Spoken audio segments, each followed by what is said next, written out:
Sign convention for reflection by spherical mirror. गोली दर्पण द्वारा परावर्तन के नियम के लिए चिन्ह परिपाटी। जैसे 3 तरह की दूरी होती है, एक U होती है, एक V होती है, एक F होती है, R होती है। U का मतलब होता है P से वस्तु तक की दूरी। V का मतलब होता है P से प्रतिबिंब तक की दूरी।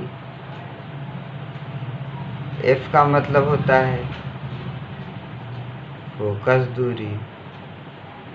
R का क्या मतलब होता है? वक्रता त्रिज्या। अब कुछ चिन्ह परिपाटिता का नियम है। नियम नंबर 1, आपतित किरण की दिशा में नापी गई दूरी धनात्मक होती है और आपतित किरण की दिशा के विपरीत दिशा में नापी गई दूरी ऋणात्मक होती है। ये आपतित किरण है, इस दिशा में जितनी भी दूरी नापी जाएगी ये दूरी धनात्मक होगी।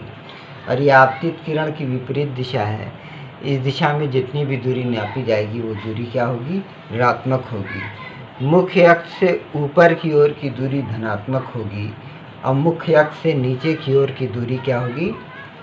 ऋणात्मक होगी। इसको ऐसे भी समझ सकते हैं, LO plus VE, LO minus VE। ये देखिए L है और ये O है, ये प्लस V है। मतलब इस वाली रेखा के ऊपर चलोगे तो धनात्मक होगे, LO माइनस VE। इस वाली रेखा के ऊपर चलोगे तो ऋणात्मक होगे।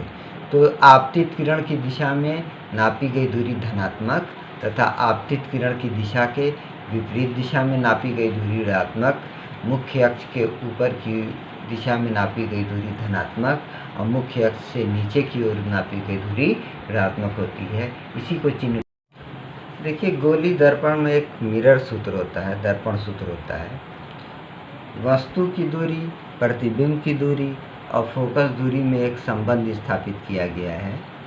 इसकी उत्पत्ति कक्षा 12 के अंदर पढ़ेंगे। हम यहाँ से इस सूत्र का एप्लीकेशन है 1/F बराबर 1/V धन 1/U, जहाँ U ध्रुव से वस्तु तक की दूरी है, V ध्रुव से प्रतिबिंब तक की दूरी है और F कौन सी दूरी है? फोकस दूरी है। इसके बाद आवर्धन, मैग्निफिकेशन एक वर्ड आता है। तो जैसे मान लीजिए समतल दर्पण के सामने हम खड़े हो जाते हैं तो जितने लंबे हम हैं उतना ही लंबा प्रतिबिंब नज़र आता है। तो समतल दर्पण का आवर्धन आपका 1 होता है, परंतु अगर गोली दर्पण ले लिया जाए तो गोली दर्पण का आवर्धन 1 नहीं होता है। गोली दर्पण में आवर्धन की क्या परिभाषा है कि प्रतिबिंब की लंबाई और वस्तु की लंबाई के अनुपात को हम लोग रेखीय आवर्धन कहते हैं। M बराबर I/O बराबर -V/U। इसका मान धनात्मक भी हो सकता है और ऋणात्मक भी हो सकता है। जब इसका मान धनात्मक होता है तो प्रतिबिंब आभासी होता है और जब इसका मान ऋणात्मक होता है तो प्रतिबिंब वास्तविक होता है। देखिए, आपके सामने NCERT का एक एग्जाम्पलर है। कोई 4 सेमी साइज़ का बीम किसी 15 सेमी फोकस दूरी के अवतल दर्पण से 25 सेमी की दूरी पर रखा है। प्रतिबिंब से दर्पण से कितनी दूरी पर पर्दे को रखा जाए कि स्पष्ट प्रतिबिंब प्राप्त हो? प्रतिबिंब की प्रकृति तथा साइज भी ज्ञात कीजिए। अब इस प्रकार के प्रश्न को 3 स्टेप में सॉल्व किया जाता है। सबसे पहले U, O, F, V, I जो भी होता है सबके चिन्ह को लगाते हैं। बिना चिन्ह के कुछ नहीं लगाते हैं। चिन्ह परिपाटिता का नियम हमने आपको बताया कि ऐसे हमने आपको बताया था कि इस तरह से रेखा खींच दिया जाए। इधर की तरफ की सारी दूरियां धनात्मक, इधर की तरफ की दूरी धनात्मक, मतलब x अक्ष की दिशा में दूरी धनात्मक, y अक्ष की दिशा में दूरी धनात्मक, x अक्ष की विपरीत दिशा में दूरी ऋणात्मक, y अक्ष की विपरीत दिशा में दूरी ऋणात्मक, मुख्य अक्ष से ऊपर की ओर की दूरी धनात्मक, मुख्य अक्ष से नीचे की ओर की दूरी ऋणात्मक। तो ये वस्तु को मुख्य अक्ष के ऊपर रखा गया है और इस वस्तु की ऊंचाई 4 सेमी है तो O बराबर -4 सेमी। और एक नियम है कि किसी वस्तु को दर्पण के पीछे ले जा करके नहीं रखा जाता है।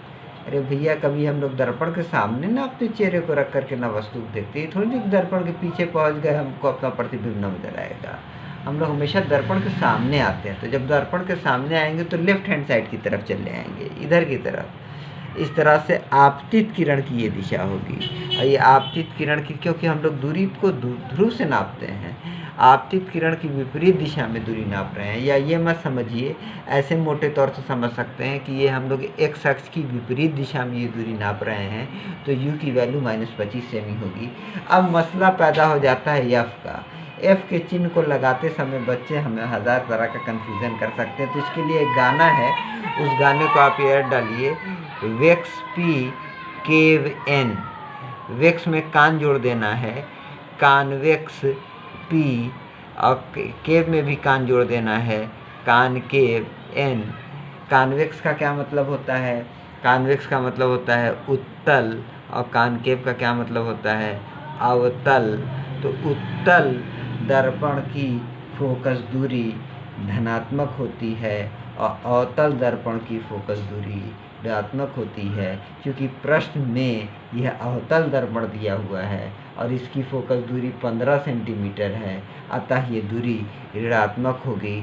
हमको v और i के मान को ज्ञात करना है। स्टेप नंबर 1 आपकी कंप्लीट हो गई। अब स्टेप नंबर 2 में हम लोग मिरर सूत्र का उपयोग करेंगे। मिरर सूत्र क्या होता है? किसी वस्तु की स्थिति, प्रतिबिंब की स्थिति, फोकस दूरी के बीच में एक संबंध बनाया गया है। इस संबंध को ही हम लोग क्या कहते हैं? Mirror formula. 1/f बराबर 1/v धन 1/u। तो 1/f minus 1/u is equal to 1/v। इसमें चिन्ह के साथ रखना है। 1/v माइनस 15 रख देंगे, u की वैल्यू -25 रख देंगे, रख करके सॉल्व करेंगे -37.5 आएगा। माइनस आने का ये मतलब हुआ एक अक्ष की दिशा में नहीं पर है, बल्कि प्रतिबिंब एक अक्ष की विपरीत दिशा में बनना है। यानी पर्दे को दर्पण के आगे, पीछे नहीं, दर्पण के आगे 37.5 सेमी की दूरी पर क्या किया जाएगा बच्चों? रखा जाएगा। अब स्टेप नंबर 3 में हमको I की वैल्यू कैलकुलेट करना है। तो आवर्धन m बराबर I/O बराबर -v/u होता है। I का मान मालूम नहीं, O का मान है 4, माइनस चिन्ह उतर गया, v का मान -37.5, u का मान -25, रख करके साल की -6 सेंटीमीटर। माइनस का मतलब दर्पण के पीछे नहीं, एक्स अक्ष की विपरीत दिशा में। तो अगर I का एक्स अक्ष की विपरीत दिशा में मतलब प्रतिबिंब कहीं यहाँ पे प्राप्त होगा। प्रतिबिंब जब इधर प्राप्त होगा तो वो प्रतिबिंब आपका वास्तविक एवं उल्टा प्राप्त